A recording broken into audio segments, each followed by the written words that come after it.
You can never go far in this kingdom if you don't have something you are doing with your hands. That idea of telling you just give and you will prosper is a scam. Everybody prospering in this kingdom is doing something. When you have nothing to do, you make it difficult for God to bless you. It becomes easy for God to bless you when you have something to do. You can never prosper no matter the prophecies we give you. You must get something doing with your hands, because when God comes to bless you, there must be a contact place. There is no spirit that can prosper a man who is doing nothing. Don't find yourself idling away because somebody told you that you will deliver the nations, that you are an apostle to America, and then you are sleeping, you are seeing dollars. We have a generation of people today who just lock themselves up in the cave and they pray in tongues for 8 months, and when they come out and become fake prophets and scammers, because no matter how spiritual they are, they cannot deny the fact that they need clothes to wear and something to eat. And when they can no longer get those things, they close their eyes and say an angel is talking to them, and they say, bring what you have. You are having this in your pocket, bring it out. In Psalm 128 verse 2, it says, for thou shalt eat the labor of thy hands. It says, happy shall thou be, and it shall be well with thee. You will eat of the labor of thy hands. Prosperity does not begin and end with giving and receiving. You've got to work with your hands. Don't allow your destiny to be scammed. At old age you will weep.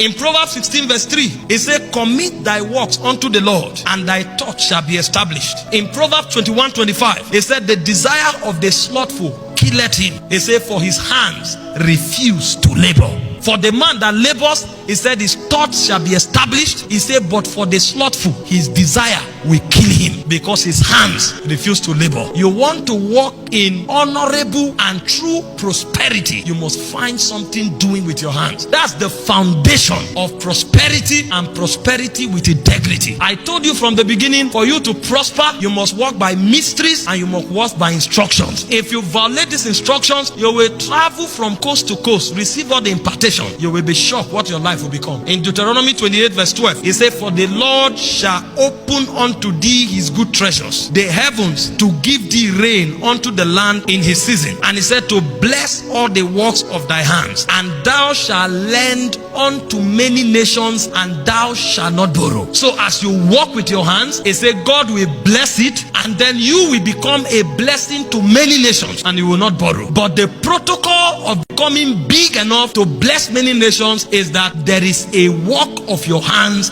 that God blesses. And so if there is no work you are doing, there is nothing God will bless. In Psalm 1 verse 3, the Bible said, and he shall be like the tree, that's the righteous, planted by the rivers of waters, that bringeth forth his fruit in his season. He said, his leaf shall not wither, and whatsoever he doeth, it shall prosper. And so if you are doing nothing, there is nothing that will prosper. When God wants to bless you, he looks out for the works of your hands. And so a man who works with his hands is a man that is assured of the blessings of God. This is not just for Christians. They say, I cause my rain to fall on both the good and the evil. It's a natural law. That's why the people of the world are working hard and working smartly, and they are making wealth in life, making riches, making money. You want to be part of those whose finances are established and who have dominion in the realm of finances. You must get something doing. The second way to prosper in this kingdom is by the covenant. God has a covenant of prosperity with his people, and the covenant he had with Noah is the covenant of exemption, that you will no longer be destroyed, and while you are yet being exempted, I will prosper you. And so he gave him a code for activating that covenant. He said, seed time and harvest, cold and heat, summer and winter will not cease. That means so long as the climatic conditions are kept, if you want to prosper,